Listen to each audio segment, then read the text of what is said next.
سیکھنے میں سب سے بڑی ہرڈل آپ خود ہوتے ہیں، اور وہ آپ خود اس طرح ہوتے ہیں، آپ کی جو پہلے سے سوچ ہوتی ہے، بعض اوقات وہ سوچ اتنی چھوٹی ہوتی ہے اور آپ بڑا کام کرنا چاہ رہے ہوتے ہیں، یعنی سوچ چھوٹی ہے اور کام بڑا کرنا چاہ رہے ہیں، جانا چاند پہ چاہ رہے ہیں اور سوچ جو ہے وہ اچھلے تک جاتی ہے، صرف وہ بھاٹی تک جاتی ہے، آپ بڑا کام نہیں کر سکتے، آپ کی سوچ بڑی ہونی چاہیے، اپنی سوچ ہی سب سے بڑا ہرڈل ہے۔ دوسرا میں نے دیکھا کہ لوگوں کا دوسرا بڑا ہرڈل اپنے یقین کے ساتھ جڑا ہوتا ہے، عقائد اتنے چھوٹے ہوتے ہیں، نظریات اتنے چھوٹے ہوتے ہیں، یقین نہیں ہوتا۔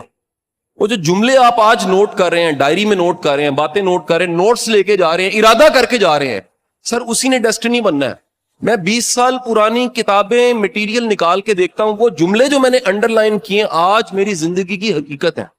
وہ جملے جو میں نے کہیں لکھے ہوئے ڈائریوں میں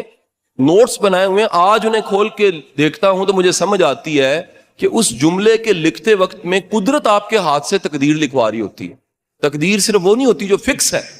قدرت نے انسان پہ یہ رحم اور فضل کرم کیا ہے کہ تقدیر کا ایک حصہ کوشش کے ساتھ جوڑا ہے۔